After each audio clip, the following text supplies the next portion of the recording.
Dunia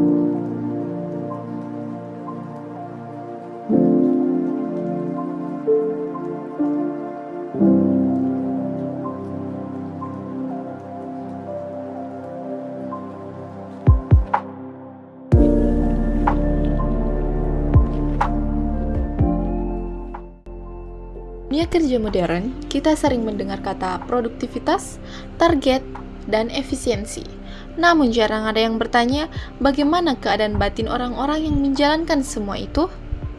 Pagi hari kita bangun, membuka laptop, menghadapi email, tugas, rapat, dan tuntutan yang kadang datang tanpa henti. Dan di balik rutinitas itu, ada satu hal yang punya kekuatan untuk membangun atau menghancurkan kualitas hidup kita, yaitu stres. Tapi, stres bukan sekedar tekanan, ia adalah dialog antara manusia dan lingkungannya. Kadang ia memotivasi dan kadang ia melumpuhkan.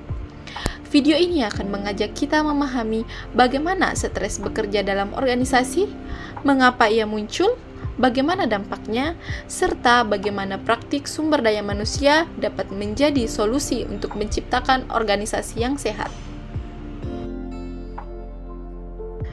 Nah, apa sih stres itu? Stres adalah reaksi ketika tuntutan lingkungan melebihi kapasitas kita. Namun, stres bukan musuh. Sebaliknya, ia adalah sinyal seperti lampu indikator di mobil. Ada yang namanya eustress, yaitu stres positif yang membuat kita bersemangat dan fokus. Contohnya, saat hendak presentasi, kita deg-degan, tapi kita mempersiapkan diri dan hasilnya memuaskan. Itulah stres yang memotivasi. Sebaliknya, ada distress atau stres negatif yang membuat kita kewalahan, tidak mampu berpikir jernih, bahkan menyerah.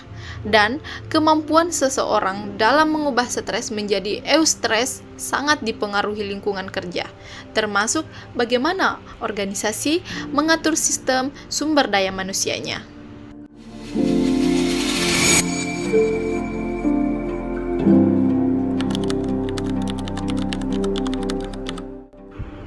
Apa saja sih sumber-sumber stres? Yang pertama ada faktor lingkungan. Perubahan teknologi yang cepat sering membuat karyawan harus mempelajari hal baru dalam waktu yang sangat singkat. Misalnya, perusahaan mengganti sistem ERP atau software kerja. Ada yang adaptif dan ada yang kewalahan. Kedua, faktor organisasi. Bayangkan, seorang karyawan bernama Rina, dalam seminggu ia mendapat 4 proyek baru. Deadline berlapis dan atasan berbeda memberi instruksi yang tidak konsisten. Ia mengalami role konflik. Apa prioritasnya? Siapa yang harus ia ikuti? Ini adalah gambaran nyata stres organisasi. Ketiga, ada faktor individu. Kondisi keluarga, masalah finansial, atau rasa perfeksionis dapat memperbesar stres. Bahaya terbesar adalah ketika stres pribadi terbawa ke dunia kerja atau sebaliknya. Apa dampak stres? Menurut penelitian WHO, stres kerja berkontribusi pada penurunan produktivitas global sebesar miliaran dolar setiap tahun. Secara fisiologis, tubuh merespons stres seperti menghadapi bahaya. Hormon kortisol naik. Jika terjadi terus-menerus, muncullah insomnia, penyakit jantung, dan tekanan darah tinggi. Secara psikologis, stres menyebabkan kecemasan, depresi, dan burnout. Burnout sendiri bahkan sudah ditetapkan sebagai occupational phenomenon oleh WHO. Secara perilaku, stres menyebabkan absensi, penurunan produktivitas, konflik, atau penggunaan zat berbahaya. Ini bukan sekedar teori, ini realitas.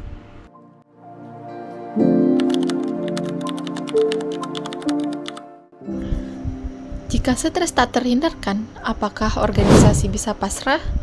Tidak. Disinilah peran Human Resource Practice atau praktik SDM menjadi sangat krusial. HR bukan hanya pengurus absensi, kontak, dan administrasi. HR adalah arsitek yang merancang bagaimana manusia bekerja, bertumbuh, dan bertahan di dalam organisasi. Seleksi yang baik mencegah stres jangka panjang. Person job memastikan seseorang ditempatkan pada pekerjaan yang sesuai dengan keahliannya. Jika seseorang ditempatkan pada peran yang tidak cocok, maka stres akibat kebingungan, ketidakmampuan, dan tekanan target akan muncul. Karena itu, seleksi modern menggunakan pertama tes kognitif, kedua tes kepribadian, ketiga simulasi pekerjaan, dan yang terakhir wawancara perilaku. Tujuannya bukan mencari orang sempurna, tetapi mencari orang yang tepat. Pelatihan membantu seseorang merasa mampu. Pengembangan membuat seseorang merasa punya masa depan.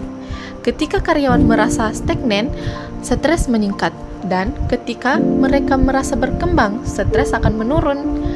Karena itu, organisasi menyediakan mentoring, coaching, rotasi pekerjaan, dan pelatihan teknis dan soft skill. Karyawan yang berkembang adalah karyawan yang lebih tahan stres. Tidak jelasan ekspektasi adalah salah satu sumber stres terbesar. Penilaian kinerja memberi kejelasan. Apa tugasnya? Apa indikator keberhasilannya? Apa targetnya? Dan apa yang bisa ditingkatkan? Metode seperti 360 degree feedback membuat penilaian lebih manusiawi dan objektif. Karyawan tidak lagi merasa dinilai sendiri oleh atasannya, tetapi dinilai oleh orang yang bekerja dengannya. Kompensasi yang jelas menciptakan rasa aman, dan reward yang adil menciptakan rasa dihargai.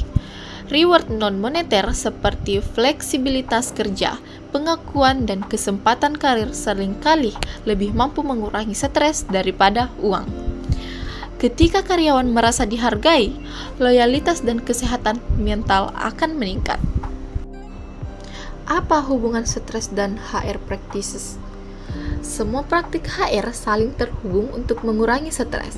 Seleksi yang baik menghindari mismatch. Pelatihan meningkatkan kemampuan adaptasi. Penilaian memberikan arahan. Reward menjaga motivasi. Inilah alasan organisasi dengan HR yang kuat biasanya memiliki budaya kerja yang sehat. Stres adalah bagian dari hidup, tetapi bagaimana kita mengelolanya? Itulah seni dalam bekerja. Organisasi yang baik bukan yang bebas tekanan, tetapi yang memahami manusia sebagai pusatnya. Dengan praktik SDM yang tepat, organisasi bukan hanya tempat bekerja, tetapi tempat manusia berkembang, bertumbuh, dan menemukan makna. Kami dari kelompok 14, dan ini adalah perjalanan kita memahami stres, manusia, dan organisasi. Terima kasih telah menonton. See you!